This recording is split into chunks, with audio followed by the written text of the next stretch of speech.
It's the season of seasons. As Apex Legends, Vigor, and the Cycle kick off new competitive seasons, Hi-Rez reveals the next goddess in SMITE and new patches for Realm Royale and Paladins.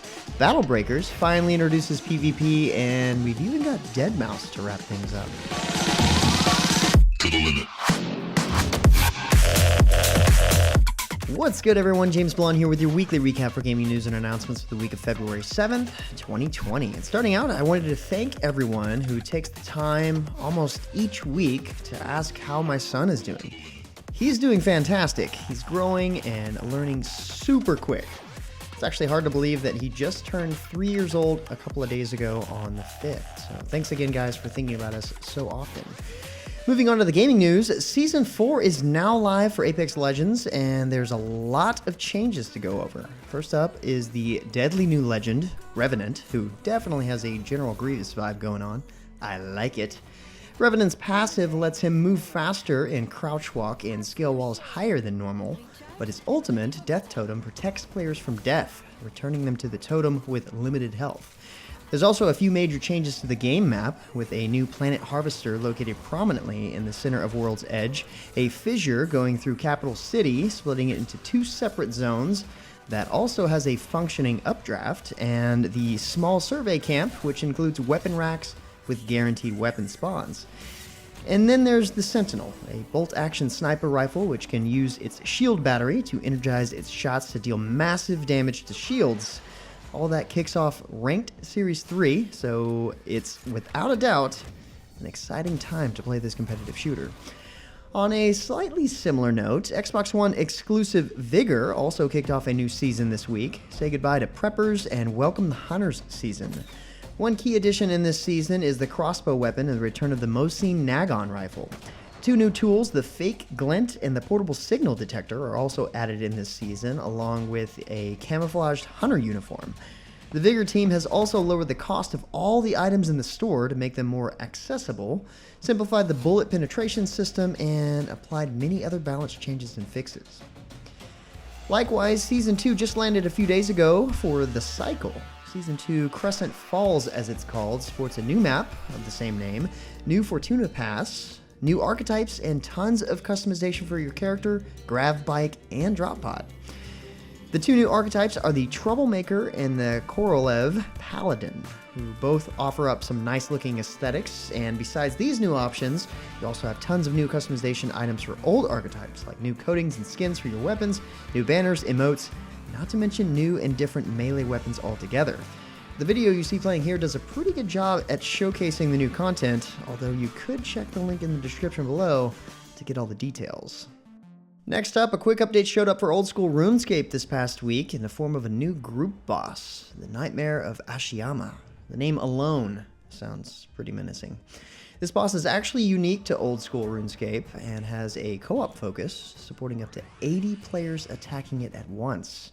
Now, this might sound like a pushover with that many players, but it actually scales in power the more that join the fight, so it's gonna be tough either way. Good luck. Hi-Rez Studios dropped a bunch of update news on us this past week, so let's take a review. In Realm Royale, the Deviled Eggs update is live. This patch has changed daily quests to grant free crowns, making it easier to earn currency to spend in the game's shop. Speaking of the game's shop, it now features the Fallen Bundle, which includes the Fallen Assassin, Corrupted Crimson Mount, and Little Devil Chicken. That one's fun to say. The patch also introduces rotating weekly events, which can have special rules and limitations to lead to some interesting matches. The Paladins teams revealed the patch notes and key features of the Sands of Time update. One of the key parts of this update is a visual rework of the map Frog Isle, now featuring higher fidelity graphics and, more importantly, a lot of frogs. Another new feature is the Death card, which will pop up and taunt your enemies when you kill them. The team has also decided to get rid of the kill cam and top play altogether. Despite having good value for the game, the team cites that they cost thousands of developer hours due to constant bugs, some of which can't be fixed without a complete rebuild. Instead, the team is going to focus on the core gameplay experience, so don't expect these to return anytime soon. There's a lot of balance changes and tweaks in this patch, so make sure to find the full details in the description of this video. And finally, Smite's next god, or goddess, has been revealed, the Chinese warrior Mulan. Mulan uses a sword, spear, and bow to fight with, and gains expertise as she damages gods with each of them. That expertise further powers her abilities, and Mulan can also grapple her enemies. And her ultimate is a powerful attack that dashes, roots, and knocks up her target. Mulan's scheduled to release on February 25th, so you have a little time to get down to business and defeat the Huns. Just around the corner is Echoes of a Fallen Star, patch 5.2 for Final Fantasy XIV, bringing in a new raid dungeon called Eden's Verse and a new dungeon called Anamnesis Aniter, which is apparently a reference to another dungeon of a similar name, which makes sense naming it that. Among the patch's all-new content are new scenario quests, which will set players towards a conclusion of the Shadowbringers story path.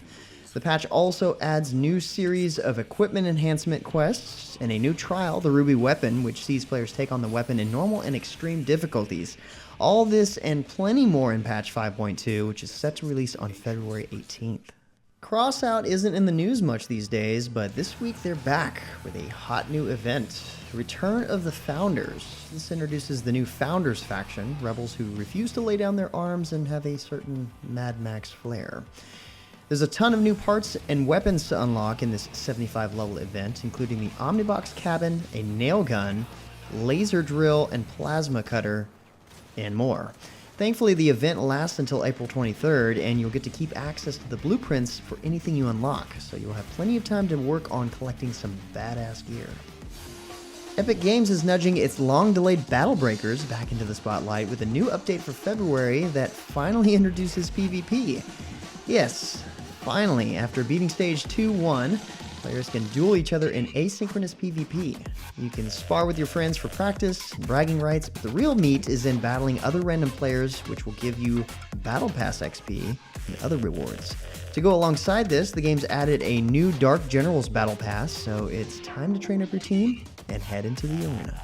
And finally, if you're looking for something new and free to do this weekend, why not try out the newly released Ghosts and DJs? This indie platformer, which takes its name and gameplay from the classic Ghosts and Goblins, features music from both its creator, Dr. Kucho, and the well-known musician Deadmau5. It's a relatively small game with 3 stages plus a final boss, but it has a lot of tongue-in-cheek humor and satire, great music, and again, it's free. If you like the game, Dr. Kucho asks that you donate to a select group of gaming charities that support gamers in need. And that's about it for all the major news and announcements for this week. For more information on the news topics, check the links in the description below. Feel free to discuss the news or even more news in the comments below. And don't forget to like, subscribe, hit that little bell icon to get notifications, and of course, share this video. But until next time, guys, that's going to be it for me. I'm James Blonde. See you out there, gamers. To the limit.